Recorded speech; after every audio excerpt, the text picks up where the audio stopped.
ഇന്നൊരു global news പറയാം. പാകിസ്ഥാനും അഫ്ഗാനിസ്ഥാനും തമ്മിൽ നേരത്തെ 2021 മുമ്പ് വളരെ വലിയൊരു കൂട്ടുകാരായിരുന്നു, നിങ്ങൾക്ക് ഏവർക്കും അറിയാം.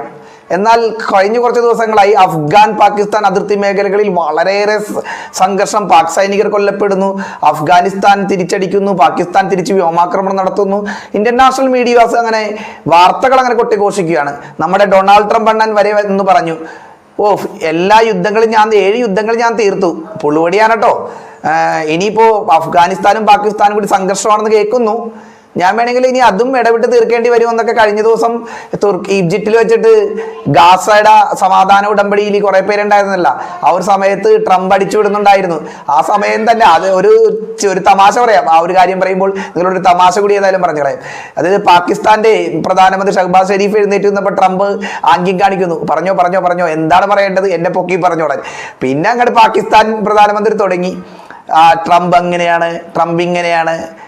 അതൊക്കെ കേട്ടിട്ട് ഇറ്റാലിയൻ പ്രധാനമന്ത്രിയാണോ തോന്നുന്നു ആ ഒരു ലേഡി, അയ്യോ ഇങ്ങനെ കയ്യിൽ ഇങ്ങനെ മുഖത്ത് വിരൽ വെച്ച് വെക്കുന്ന ഒരു വീഡിയോ ഒക്കെ ഇറങ്ങിയിരുന്നു. ഇറ്റാലിയൻ പ്രധാനമന്ത്രിയാണോ എന്ന് ഞാൻ കൃത്യമായിട്ട് ഓർക്കുന്നില്ല.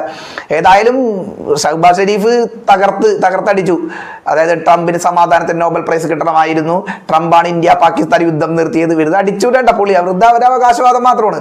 പക്ഷെ ഇന്ത്യ ഒരിക്കലും സമ്മതിക്കുന്നുണ്ടായിരുന്നില്ലെന്ന് മാത്രമല്ല, പാകിസ്ഥാന്റെ പ്രതിരോധ മന്ത്രി ഷാഖ്ദർ ഉൾപ്പെടെയുള്ളവർ ഇതിനകത്ത് അമേരിക്ക ഇടപെട്ടില്ല. American state secretary Marco Rubio വിളിച്ചു പറഞ്ഞിട്ട് ഇന്ത്യ ഇടപെടാൻ, മൂന്നാമതൊരു കക്ഷി ഇടപെടാൻ ഇന്ത്യ സമ്മതിക്കുന്നുണ്ടായിരുന്നില്ല. ഇത് പാകിസ്ഥാനും ഇന്ത്യയും മാത്രമുള്ള കാര്യമായിരുന്നു എന്നൊക്കെ അൽ ജസീറക്ക് മുമ്പിൽ ദോഹയിൽ ഖത്തറിൽ വെച്ചിട്ടൊക്കെ നേരത്തെ ഈ ഷാഖ്ദർ പറഞ്ഞിരുന്നു. പാകിസ്ഥാന്റെ വിദേശകാര്യമന്ത്രി, പ്രതിരോധ മന്ത്രി വേറെയാണ്, വിദേശകാര്യമന്ത്രി ഷാഖ്ദർ പറഞ്ഞിരുന്നു. പക്ഷെ ഷഹബാസ് ഷെരീഫ് ട്രംപിനെ പൊക്കിയടിക്കാൻ കിട്ടുന്ന ഒരു അവസരം ആക്കൂല. കാരണം അസീം മുനീറിന്റെ ടീംസും ട്രംപിന്റെ മരുമോനും മക്കളും നൽകുന്ന ക്രിപ്റ്റോ കറൻസിയുടെ മറ്റേ കമ്പനിയിൽ ഇവിടെ പാകിസ്ഥാനാണ് അതിൻ്റെ ഏഷ്യയിലെ ക്യാപിറ്റലാക്കി ഉപയോഗിക്കാനുള്ള ഒരു പാകിസ്ഥാനിലെ ഭൂമി ഉപയോഗിക്കാനുള്ള പരിപാടിയാണ്. അതേപോലെ മാധ്യമങ്ങളുടെ വാർത്തയിൽ ഇങ്ങനെയൊക്കെയാണ് ഇപ്പോൾ ചില മാധ്യമങ്ങളുടെ വാർത്ത വായിച്ചാൽ നമുക്ക് കാണാൻ വരുന്നത്. അപ്പം നമ്മൾ പറഞ്ഞു വന്ന കാര്യം അതല്ല, നേരത്തെ ഫ്രണ്ട്സ് ആയിരുന്നു. 2021 ശേഷം പാകിസ്ഥാൻ നിലപാട് മാറ്റിയിരിക്കുകയാണ്. അതായത് അഫ്ഗാനിസ്ഥാനിൽ ഇപ്പൊ US നിയന്ത്രണത്തിൽ ഒരു ഒരു ഭരണകൂടം വരുന്നു, അവരെ അട്ടിമറിച്ചിട്ട് താലിബാൻ ഭരണത്തിൽ കയറി. അതിനുശേഷം അമേരിക്കയായിട്ട് ചെറിയൊരു അസ്വാരസ്യങ്ങളൊക്കെ തുടങ്ങിയിരുന്നു. അപ്പൊ പാകിസ്ഥാൻ നേരെ കളം മറിച്ചിട്ട് അഫ്ഗാനിസ്ഥാനെതിരെ തിരിഞ്ഞിരുന്നു അമേരിക്കയെ സൂചിപ്പിക്കാൻ വേണ്ടി.